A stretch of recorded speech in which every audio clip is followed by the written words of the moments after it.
हसास platform है जिसमें तमाम सूबे अपनी नुमाइंदगी रखते हैं, और ये भी मैं एक्सपेक्ट करूँगी कि जब तक CCI अपना ऑफिशियल एलानिया नहीं निकालती, तो क्योंकि अभी एक मिसअंडरस्टैंडिंग हुई कि वो फ़ैसला मौखर हो गया है, कोई मरदमशुमारी पे बात हुई, किसी ने कहा वो इजलास ख़त्म हो गया और फ़ैसला मौखर कर दिया। तो मैं दोबारा रिपीट करूँगी कि अभी इजलास जारी है, 2:30 बजे इजलास दोबारा शुरू होगा। बलूचिस्तान के CM की फ़्लाइट ये डिले की वजह से ये इजलास में वक्फ़ा प्राइम मिनिस्टर ने लिया, और जिसकी वजह से ये अभी वक्फ़ा जारी है और 2:30 बजे इजलास शुरू होगा। और उसके बाद जितने एजेंडा आइटम्स हैं उसके ऊपर जो भी हतमी फ़ैसला होगा वो CCI का एलानिया जो है उसका ऐलान करेगा। आपका बहुत शुक्रिया इस बारे में। दूसरी बात जी, अभी इमरान खान साहब जो पिछले 1.25 साल से 1.5 साल से अपने ऊपर लगे हर इल्ज़ाम का ना जवाब देना चाहते थे। जब उनसे जवाब मांगो तो वो कभी जुडिशल कॉम्प्लेक्स पे हमला कर देते थे, कभी पुलिस वालों के ऊपर पेट्रोल बम फेंक देते थे। जो ज़मान पार्क में पुलिस अरेस्ट करने गई तो वहाँ जो मंजर कशी हुई कि पुलिस की गाड़ियाँ जला दी, रेंजर्स की गाड़ियाँ जला दी, पेट्रोल बम फेंके गए, गुलेलों से, बंटों से, डंडों से, क्लाशनकोफ से उनका इस्तकबाल किया जाता था जब भी वारंट लेकर जाते थे। और मैं ये भी वाज़िया कर दूं कि ये पूरी इन्वेस्टिगेशन जो है वो 12 से 13 माह के ऊपर मुश्तमिल है। ये किसी तरह भी हमने रियासती ताकत को इस्तेमाल करते हुए, जो कि इमरान खान साहब अपने 4 साल 4.5 साल में करते रहे, कभी नैब को इस्तेमाल करके अपने सियासी मुखालिफ को अरेस्ट कर लेते थे, कभी FIA को इस्तेमाल करके अपने सियासी मुखालिफ को अरेस्ट करते थे, कभी वज़ीर आज़म हाउस को इस्तेमाल करके अपने सियासी मुखालिफ को इल्ज़ाम की बुनियाद पर अरेस्ट करते थे। मैं एक वाज़िया पाकिस्तान की आवाम को ये बताना चाहती हूँ कि इस पूरे केस का कानूनी तकाजे पूरे करने के बाद, इसकी इन्वेस्टिगेशन होने के बाद, इसका जो रेफरेंस है वो अदालत में भेजे जाने के बाद, अदालत के अंदर एक ट्रायल कोर्ट ने ट्रायल मुकम्मल होने पर जहां इमरान खान साहब को ये मौका दिया गया कि जो उन पे तोशा खाना की, और मैं उस पर आऊँगी कि वो इल्ज़ाम क्या था और उसके ऊपर जवाब क्या थे, लेकिन तोशा खाना की जो चोरी का केस था उसके ऊपर तमाम दलाइल मुकम्मल हुए, पूरा मौका दिया गया। 14 माह में 40 से ज़ायद पेशियां हुई इस केस की, जिसके अंदर जवाब देने का मौका हुआ। जब इन पे जुर्म आयद हुआ उसके बाद भी ट्रायल के अंदर जो कानूनी तकाजे होते हैं वो पूरे हुए, और 40 में से जो 40 से ज़ायद जो पेशियां हैं उसमें सिर्फ 3 पेशियों पर इमरान खान साहब पेश हुए। और उसके अलावा वो पाकिस्तान के हर लीगल प्लेटफॉर्म, चाहे वो सेशन कोर्ट में जज बदलने की बात हो, चाहे वो हाई कोर्ट हो, चाहे वो सुप्रीम कोर्ट हो, चाहे वो इलेक्शन कमीशन हो, चाहे वो इलेक्शन कमीशन का फैसला हाई कोर्ट में चैलेंज करने की बात हो, सेशन कोर्ट में चैलेंज करने की बात हो, और सुप्रीम कोर्ट में चैलेंज करने की बात हो, उन्होंने हर तरफ से ये कोशिश की कि किस तरह कानून को एस्केप किया जाए, किस तरह कानून को डिफीट किया जाए, किस तरह कानून को के से भागा जाए, अपनी चोरी के जवाब से भागा जाए। और हर दफ़ा जब उन पे जवाब देने की बात आती थी तो वो ऊपर से उल्टा चोर कोतवाल को डांटे, जो वारंट लेके जाता था उस पे हमला आवर हो जाते थे, क्योंकि उनके पास जवाब नहीं था। तो अगर किसी के दिमाग में ये अभाम है कि इमरान खान साहब को किसी सियासी बुनियाद पर गिरफ्तार किया गया है और इस किस्म के बयानियाँ बनाने की कोशिश की जा रही है, तो 14-15 माह के अंदर ये पूरा इन्वेस्टिगेशन का प्रोसेस मुकम्मल होकर, ट्रायल का प्रोसेस मुकम्मल होकर, अदालत की ट्रायल कोर्ट ने इमरान खान साहब के ऊपर जो अब तफसीली फ़ैसला जारी किया है, मैं आप लोगों की स्क्रीन के ऊपर वो तफसीली फ़ैसला ज़रूर आप देख सकते हैं कि इस वक्त जो सेशन कोर्ट का तफसीली फ़ैसला है वो आ गया है। और उस फैसले के अंदर कैटेगोरिकली ये लिखा है कि उनको मौका दिया गया कि आप अपना जवाबात दें। उन्होंने एक क्वेश्चनर फिल किया जिसमें उन्होंने ये कहा कि जो तोशा खाना की घड़ियों की इल्ज़ाम है चोरी का, और ये खाली घड़ियाँ नहीं हैं, पहले तो इस बात से मैं क्लैरिफाई कर दूं कि इसमें घड़ियां हैं, इसमें डायमंड्स के सेट हैं, इसमें अंगूठियां हैं, इसमें ब्रेसलेट्स हैं, इसके अंदर डिनर सेट्स हैं, और पूरी एक कहानी है कि किस तरह ना, और खाली घड़ियों की तो डिक्लेरेशन का मसला था, ये जो बाकी मैंने आपके सामने डायमंड के सेट्स, रिंग्स, इनको डिक्लेयर तक नहीं किया गया। और पहले कानून को बदला, उसको 50% पे करके, उसके बाद जब तोशा खाना का तोहफा मिला उसको खरीदा बाद में, उसको बहुत बेचा पहले, और बेचने के बाद उसके अंदर जो कीमत थी उसको जमा कराई और उसको डिक्लेयर भी नहीं किया। ये इतनी सी बात है। और उसके ऊपर जो तफसीली सा फैसला आया है उसमें it has been successfully proven, जिसमें इमरान खान साहब ने जवाब दिए और उन्होंने कहा मेरा इससे कोई ताल्लुक नहीं, क्योंकि मेरा एमएस खरीदो फरोख्त करता था। 190 मिलियन का पूछो तो कहते हैं मेरा उससे कोई ताल्लुक नहीं, कैबिनेट से पूछें। फॉरेन फंडिंग का पूछें तो कहते हैं मुझे नहीं पता, मेरे ऑफिस बेरर्स से पूछें। मईशत के तबाह होने का पूछें तो कहते हैं मुझे नहीं पता, मेरी टीम गलत थी। साइफर का पूछें तो कहते हैं मुझे नहीं पता, मुझे ये बताया गया था कि ये एक लिफाफे में एक खत आया है अमेरिका से। तो उसमें खाली पहली चोरी पकड़ी गई है, ये भी तोशा खाना की चोरी पकड़ी गई है। अभी 190 मिलियन का जवाब देने से भी कासिर हैं, अल-कादिर ट्रस्ट का जवाब देने से भी कासिर हैं। इसके साथ साथ फॉरेन फंडिंग का जवाब आज तक नहीं दिया, उसके ऊपर 8 साल गुजर गए, उसका जवाब भी कोई नहीं है। उसके बाद साइफर, उसका जवाब भी कोई नहीं है। और उसके बाद जब जब इनसे सवाल का जवाब पूछा गया, क्योंकि जवाब नहीं था, तो उसको अपनी पॉपुलैरिटी के साथ जोड़ते थे, अपनी नाअहली के साथ जोड़ते थे, अपने ये इलेक्शन के करीब होने की वजह से जोड़ते थे। तो वाज़िया रहे, इमरान खान साहब की गिरफ्तारी, उनकी चोरी, उनकी करप्ट प्रैक्टिसेस जो आज प्रूव हुई हैं ट्रायल कोर्ट के बाद, उसका इलेक्शन से कोई ताल्लुक नहीं है। अगर उसका इलेक्शन से ताल्लुक होता या किसी किस्म का कोई डर खौफ होता, या जो वो रियासती ताकत को इस्तेमाल करके अपने सियासी मुखालफिन को अरेस्ट करते रहे, उनकी बेटियों को, उनकी बहनों को, उनके बच्चों को, उनके भाइयों को 40-40 साल का हिसाब दिया है, उसको इसके साथ जोड़ने की ज़रूरत नहीं है। इमरान खान साहब ने कोई जवाब नहीं दिया, और जहां जवाब दिया तो कहते हैं हाँ मेरे पास इस बात का कोई सबूत नहीं कि मैंने घड़ी बेची, कोई रसीद नहीं, मेरे एमएस से पूछें, वो मेरे लिए खरीदो फरोख्त करता था। तो ये जवाब ये मिला। और उसके ऊपर जो फैसला आया है उसमें has successfully been proven that accused has committed offence of corrupt practices by making and publishing false statements. अदालतों में झूठ बोलते रहे हैं। और उसके बाद जो जो जवाबात दिए, कहते हैं मुझे जवाब देने का मौका नहीं मिला, तो मैं हाई कोर्ट चला गया, मैं सुप्रीम कोर्ट चला गया कि मुझे मेरा मौकफ पेश, 40 से ज़ायद पेशियां, सवालनामा दिया गया, और उस सवालनामे के देने के बाद झूठे गवाहान दिए गए, जो असल गवाह वो पेश ही नहीं हुए। और उसके बाद 2018, 19, 19, 20 making and publishing a false statement and submitting false and incorrect declaration in material particular related to Form B of the year 2021. He has been found guilty of corrupt practices by hiding the benefits he accrued from National Exchequer willfully and intentionally. He cheated while providing information about gifts he obtained from Tosha Khana. His dishonesty has been established beyond doubt. ये तमाम मवाके होने के बावजूद इमरान खान साहब तोशा खाना case चोरी में अपने जवाबात जो जमा कराते रहे वो झूठ बोलते रहे। जिस तरह वो 190 मिलियन में झूठ बोल रहे हैं, जैसे वो साइफर में झूठ बोलते रहे, जैसे वो फॉरेन फंडिंग में झूठ बोलते रहे। और फॉर्म बी क्या होता है? इलेक्शन कमीशन में आपने अपने असासों को फॉर्म बी में डिक्लेयर करना होता है। और फॉर्म बी क्या, और एक टैक्स एफबीआर का फॉर्म आपने बतौर रिप्रेजेंटेटिव वो जमा कराना होता है। हम भी जमा कराते हैं, हर साल जमा कराना पड़ता है अपने डिक्लेयर करने का। तो जो मौसूफ हैं, ये तो खाली तोशा खाना की चोरी पकड़ी गई है। जो मौसूफ हैं उनके ज़रा आप स्क्रीन पे इस वक्त देख रहे होंगे, जो फॉर्म बी है और टैक्स रिटर्न्स हैं, उसमें जो डिक्लेरेशन है वो 18-19, 17-18, 19-20 और 21-22 की डिक्लेरेशन जो है उसमें 3 घर डिक्लेयर किए हैं। उन 3 घरों की डिक्लेरेशन जो है वो एक घर 300 कनाल का बनी गाला में, एक घर 8 कनाल का जमान पार्क में, और एक घर अपनी बीवी का 3 कनाल का बनी गाला में।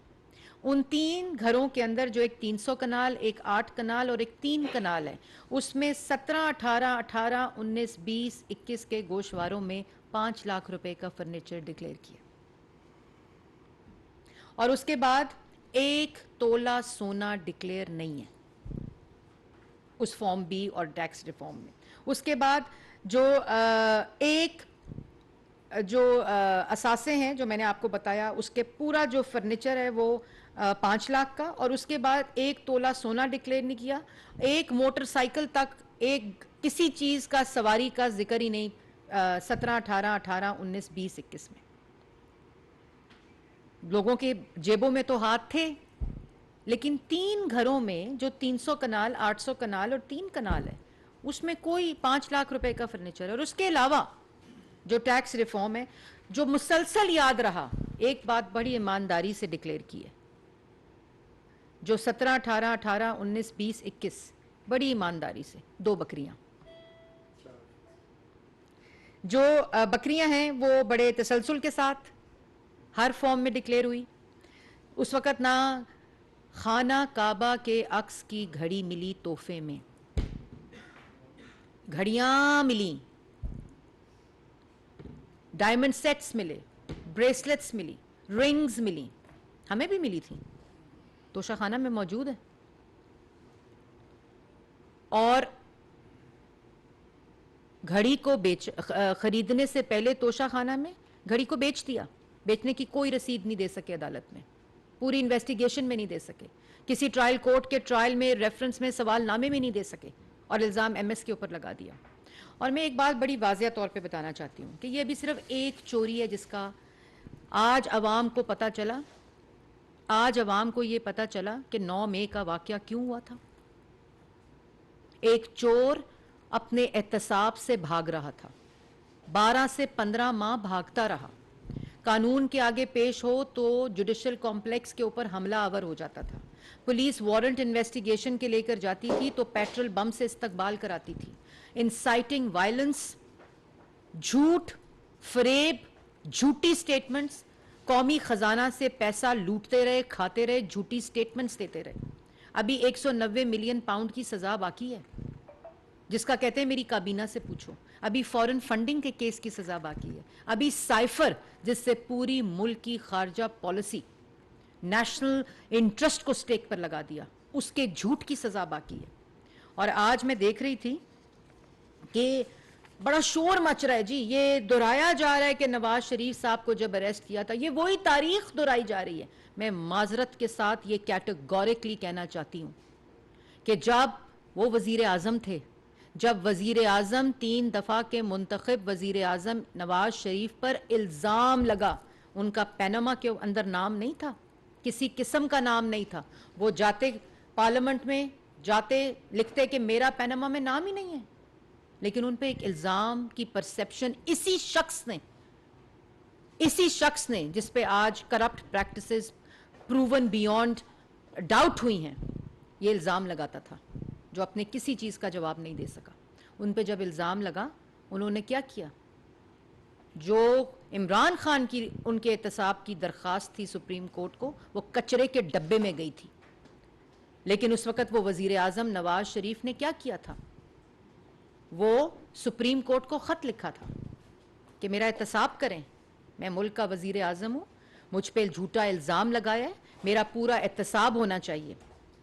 और एहतसाब करने के लिए सुप्रीम कोर्ट के चीफ जस्टिस को खत लिखा था, जो सुप्रीम कोर्ट का चीफ जस्टिस बाद में उनके ऊपर जो अलकाब, वो एक अलग कहानी है, ये मिलाने की जरूरत नहीं है किसी तरह भी नवाज शरीफ को। और उसने अपना जवाब दिया था, उसने 150 से जायद पेशियां रोजाना की बुनियाद पे अपने बच्चों के साथ, अपनी बेटी के साथ भुगती थी।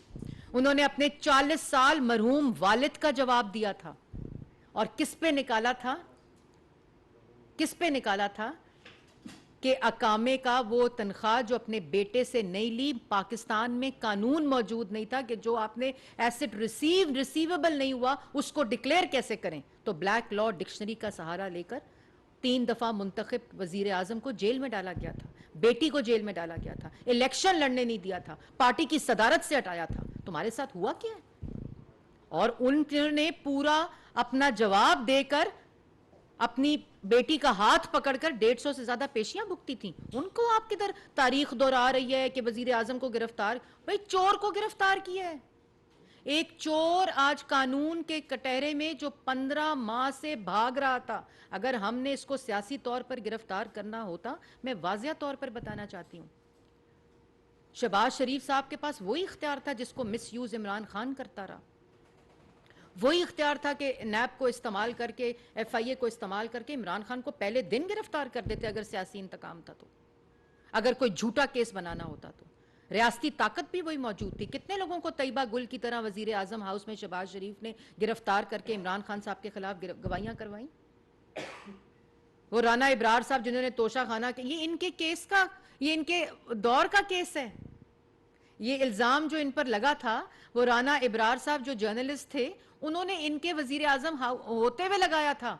उस वक्त उसको उस अदारे से नौकरी से निकाल दिया, उसकी जबान बंदी करने के लिए, क्योंकि ये चोरी की भी थी।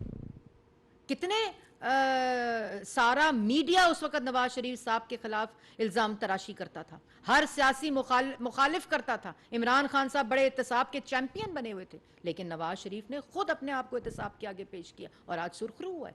तो इसलिए ये आपस में किसी किस्म की कोई कॉमनैलिटी नहीं है।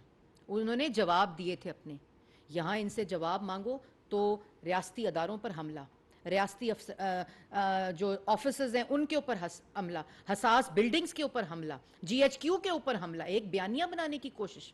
वो भाई आपकी गिरफ्तारी national exchequer, miss use of authority और डिसऑनेस्टी बियॉन्ड डाउट पे हुई है। आपने जवाब नहीं दिए हैं, जो जवाब दिए हैं वो झूठ बोले हैं, और झूठ बोलने के बाद आपको गिरफ्तार किया गया है, और अभी आप पे बाकी केसेस आने हैं। तो ये किसी किस्म का ट्विस्ट देने की जरूरत नहीं है।